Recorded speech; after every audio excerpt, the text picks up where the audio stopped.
Hi guys, I'm James from Driver Error. We've just started to sort of revamp our YouTube channel. Whilst we're going to be using it a lot to fill in with footage from all the drift days and all the sort of trackside excitement that everyone loves to see, we are also looking to do some build progress videos. Paul has already started his on the E46 V8, as well as Ed with his forged RB25 build. I'm not a video guy, I'm not a vlogger. I'm a mechanic, so this is a bit daunting for me, but this is where I come in. So I thought I'd just give you a quick run around the car that is behind me, which is my 1JZ S13. So here is the car. This is my 1995 Nissan 180SX, Japanese import. Got this in August 2016, so I've had it 4.5 years now.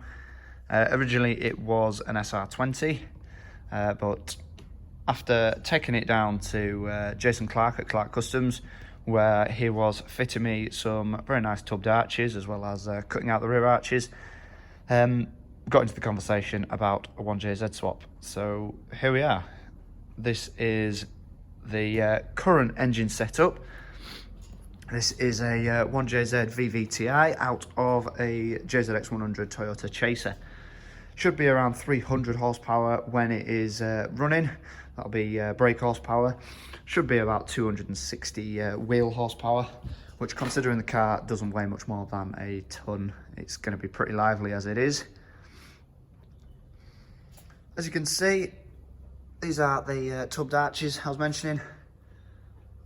These are Jason Clark's handiwork, along with these very nice stainless steel boost pipes.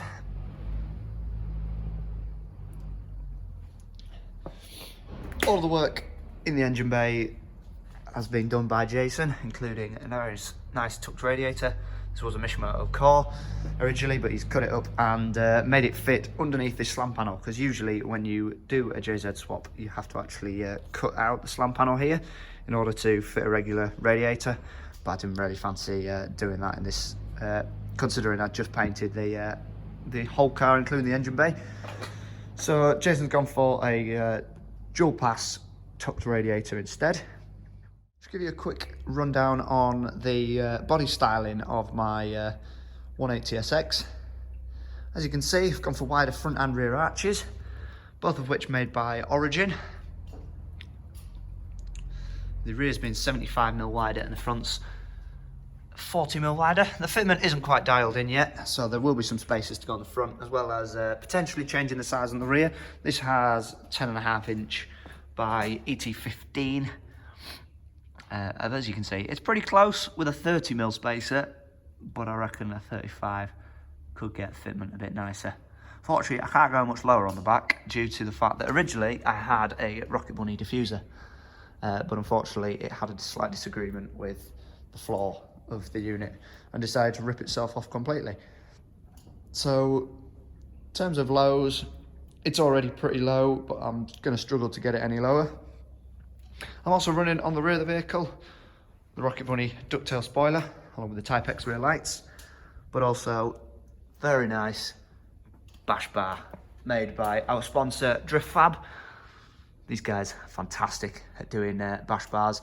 We run those on quite a few cars, with Paul having them on his V8 E46, as well as Boyd having his fitted to the front of his MX-5. He got a custom bash bar made. Boyd had a slightly different issue with regards to how to fit it. He wasn't going off the chassis legs that most people do.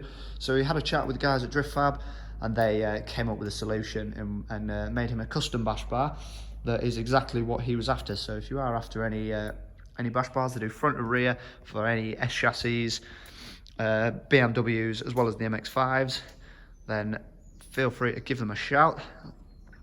They are excellent at what they do. So there you go, there's a quick rundown of the car. It's sort of just a quick brief explanation about what's gone on with the car in the last few years.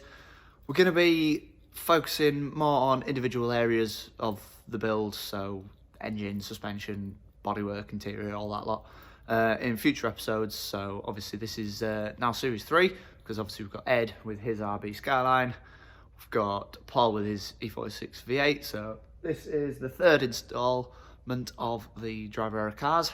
Episode 1, episode 2, we'll look into something a bit more specific. I haven't quite decided what to go for yet, but I'm sure we'll pick something and have some content pretty soon. Cheers for watching. Don't forget to like, subscribe and comment if you've got any thoughts or what you'd like to see, and we'll get right on it. Audio.